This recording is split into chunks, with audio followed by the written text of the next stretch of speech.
A corrida para MVP segue quente na NBA. Nós temos de um lado James Harden e do outro Giannis Antetokounmpo.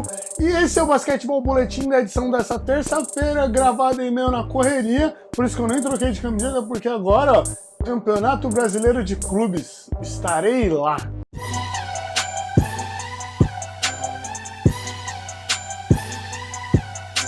Salve, salve, galerinha do área, Diego Silver gravando aqui, ó, na correria, a edição dessa terça-feira do nosso Basquetebol Boletim, o nosso informe semanal. Então já vou deixar aqui os meus recadinhos, ó, não esquece de se inscrever no canal, já para ali, ó, se inscreve, ativa o sininho, assiste o vídeo até o final, compartilha se gostou e vamos pra resenha, porque hoje a gente vai falar de quem será o MVP da temporada regular da NBA. E galera, essa semana aí agora, na segunda rodada dos playoffs da NBA, ela trouxe aí alguns confrontos que podem sim decidir quem será o MVP da temporada regular. É disso que a gente vai conversar agora.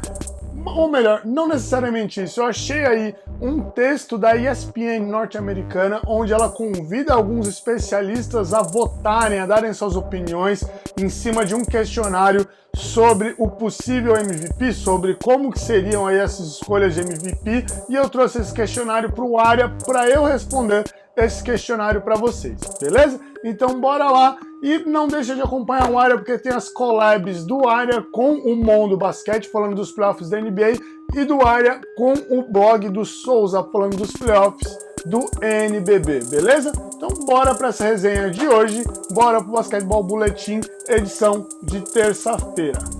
Galera, como eu disse, esse vídeo é baseado em uma publicação da ESPN norte-americana. Ela convida 5 jornalistas para responderem 5, ou melhor, 6 perguntas, porque tem um bônus, tá? E a primeira pergunta delas é a seguinte: dentre esses critérios, qual seria a ordem e o porquê para a escolha de MVP? É produção individual, produção coletiva, narrativa, histórico ali, né? O histórico da temporada do cara, e também outros, caso o jornalista queira colocar, o especialista queira colocar algum critério a mais.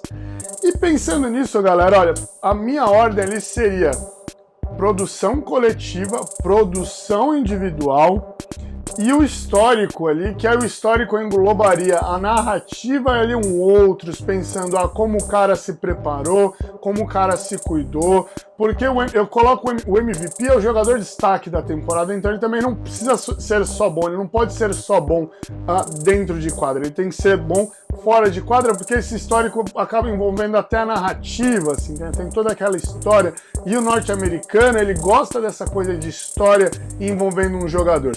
E aí, pensando nisso, a gente pensando em Giannis e pensando em James Harden, o Giannis, ele tem ali um passinho à frente, né, cara? É um grego de família de refugiado na Grécia, que aí o cara foi pra NBA, existe aí todo um trabalho em cima do cara, um projeto a longo prazo, e ele é líder em pontos, rebotes e assistência do Milwaukee Bucks há 3 temporadas, além aí dessa dominância tanto na defesa quanto no ataque. E então ele acaba influenciando muito a produção coletiva do Milwaukee Bucks, e também isso influencia, claro, como eu disse, ele é líder de pontos, rebotes e assistências da equipe há 3 temporadas, e então influencia diretamente a produção coletiva. Como eu já trouxe nos outros vídeos, a eficiência dele acaba sendo melhor e o plus-minus melhor do que do James Harden, comparando aí diretamente os dois. O James Harden, ele vem numa temporada, né, que é a temporada da redenção dele. Eu colocaria até usando metade de uma frase do Mike D'Antoni, que ele disse que o James Harden ele não seria só MVP dessa temporada, como também o jogador que mais evoluiu. Eu colocaria o James Harden como o jogador que mais evoluiu. A temporada passada serviu para mostrar para ele que o caminho que ele precisa ter é outro.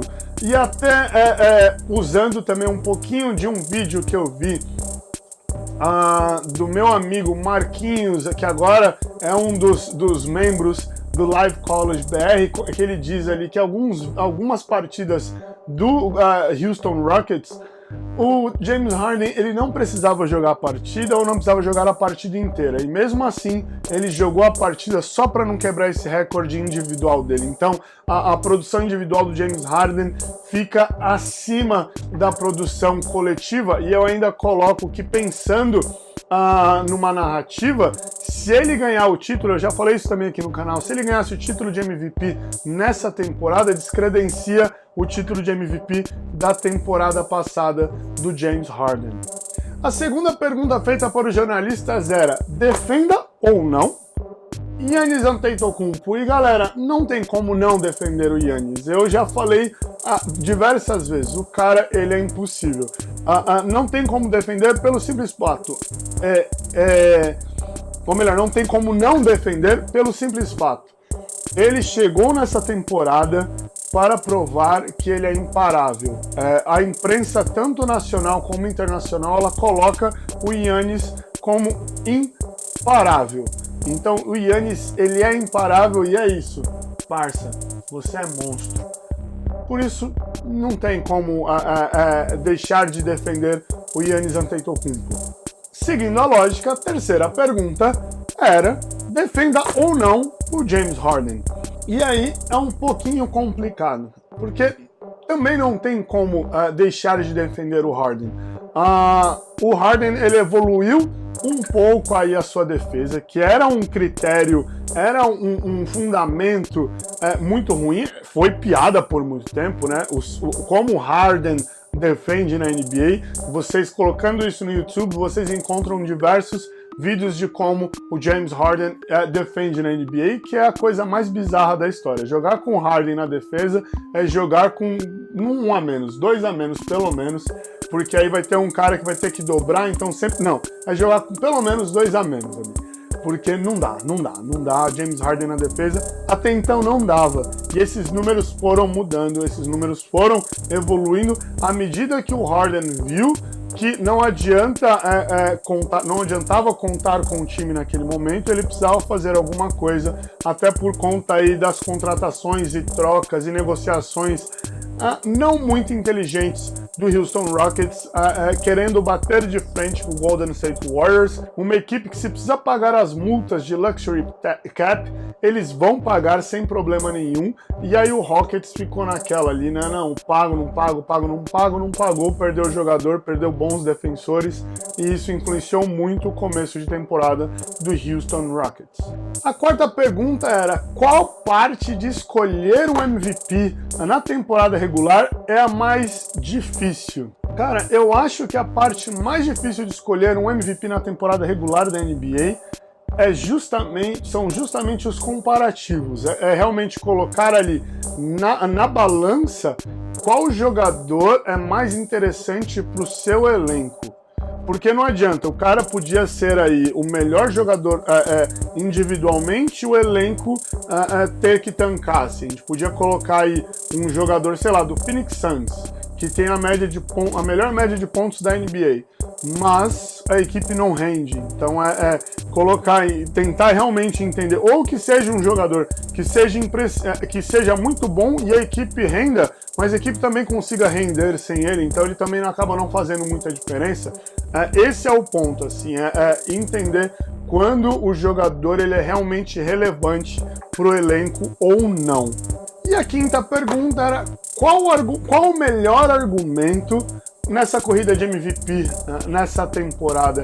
E galera, eu entendo que o maior argumento seja fazer o time jogar.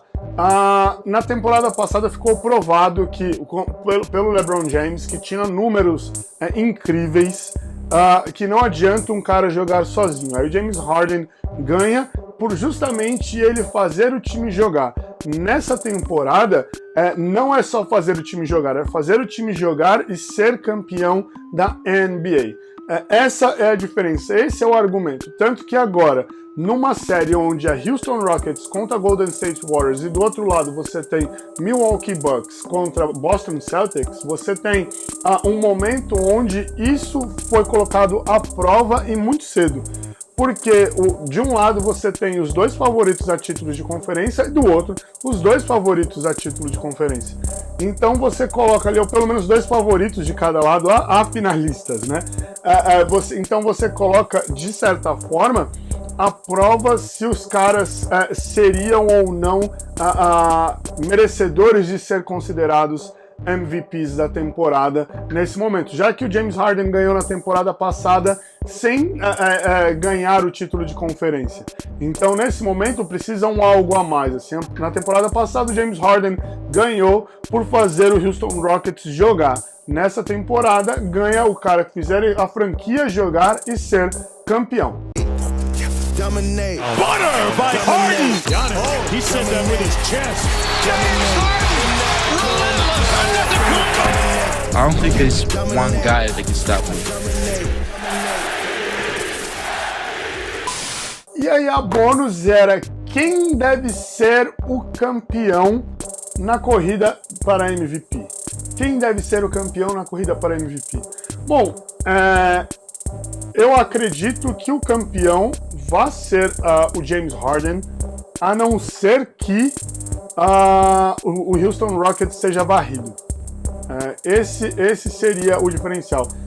Se o Rockets fizer um jogo pau a pau, uma série pau a pau contra o Golden State, ainda assim o Antetokounmpo sofreria um pouquinho para ganhar um título de MVP, por mais que fosse campeão de conferência. Esse é o ponto, porque a narrativa, essa coisa da história que o norte-americano gosta, ainda favorece o James Harden por ser uma temporada diferente. No meu ponto de vista, ele ganhando descredencia os argumentos da temporada passada. Ainda assim, se fizer uma série pau a pau com o Golden State Warriors, o título de MVP da temporada regular seria aí do James Harden, independente do Milwaukee Bucks passar do Boston Celtics na sua série. É isso, galera. O que vocês acham? Tem algum argumento que vocês tenham na cabeça que seja diferente do que eu falei? Tem algum argumento, algum número que vocês possam trazer aí nos comentários para a gente começar a resenha sobre quem seria o MVP da temporada? E galera, eu tô com uma ideia aqui muito monstra, como eu estarei em BH para o Campeonato Brasileiro de Clubes, porque, para quem não sabe, eu sou técnico no Corinthians, eu trabalho com a iniciação esportiva no clube e vou como assistente técnico do técnico Evandro, técnico da categoria Sub-14. E aí eu vou tentar ali nas horas vagas da competição fazer essas perguntas para os jogadores das equipes que estarão no Campeonato Brasileiro de Clubes, que acontece no Clube Olímpico, né? No Olímpico Club, lá em Belo Horizonte, beleza? Então, se você estiver lá por BH de boas, aparece lá, vamos resenhar um pouquinho, e a molecada que tá lá para jogar vai participar aí do Basquetebol Boletim da edição de sexta-feira, sendo aí a parte 2 desse vídeo, fechou? Mas se você não estiver em BH, comenta aí que eu venho responder pra gente continuar nessa resenha sobre a corrida de MVP, tá certo? Não esquece de se inscrever se não se inscreveu no começo, de deixar like se não deixou like no começo, ativa o sininho e bora pra resenha, fechou? Compartilha se gostou desse vídeo e abraço!